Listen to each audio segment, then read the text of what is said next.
Well, the movement is called Swim for Their Sacrifice. Navy combat veteran Chris Ring has been on a journey to swim the entire Mississippi River from the beginning of June. He hopes to spread awareness for Gold Star military families who have lost a relative in action through his challenging trek. Jackson Bruner has more on this week's Community Spotlight. From the time he was enlisted in the infantry to West Point to an officer in the 3rd Infantry Division, he was always leading, and that's what I like to remember him about. Father Terrence O'Connor was remembering his son, Sean Patrick O'Connor, who was killed on October 19, 2008, while actively serving in the United States military. It's a healing process. It's a lifelong healing process. This is healing for me. It's also humbling for me. The O'Connors are one of the many Gold Star families Chris Ring has met in his challenging journey to swim from Lake Itasca to the end of the Mississippi River. We do a huge challenge every year to raise awareness and support for the Gold Star families. And so last year was 1 kilometer for every soldier that was killed in the global war on terror.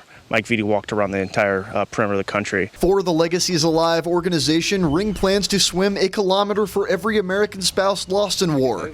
That's a total of 3,760 kilometers. While Chris Ring swims this river, his friend Justin leads the way in a kayak, pointing out all obstacles he needs to see while he moves ahead. The water level changes, there's boulders, there's beaver dams, there's submerged limbs and trees, so you always have to be very vigilant of what you're facing the water, whether it's a rapid or always keeping focused on what's coming up. He's swimming, so it's kind of hard for him to see things out there, so generally I try to stay pretty close to him, and it's hard for him to hear too, so he's got to be aware, but really I'm his eyes and ears. Ring typically swims 14 miles in a day, stopping halfway through for a snack before continuing on.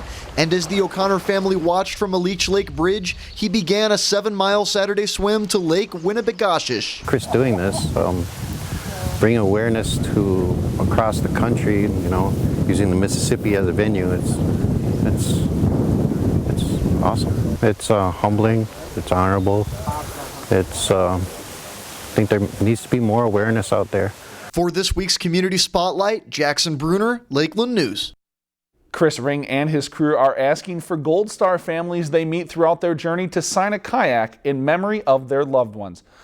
If you've enjoyed this segment of Lakeland News, please consider making a tax-deductible contribution to Lakeland Public Television.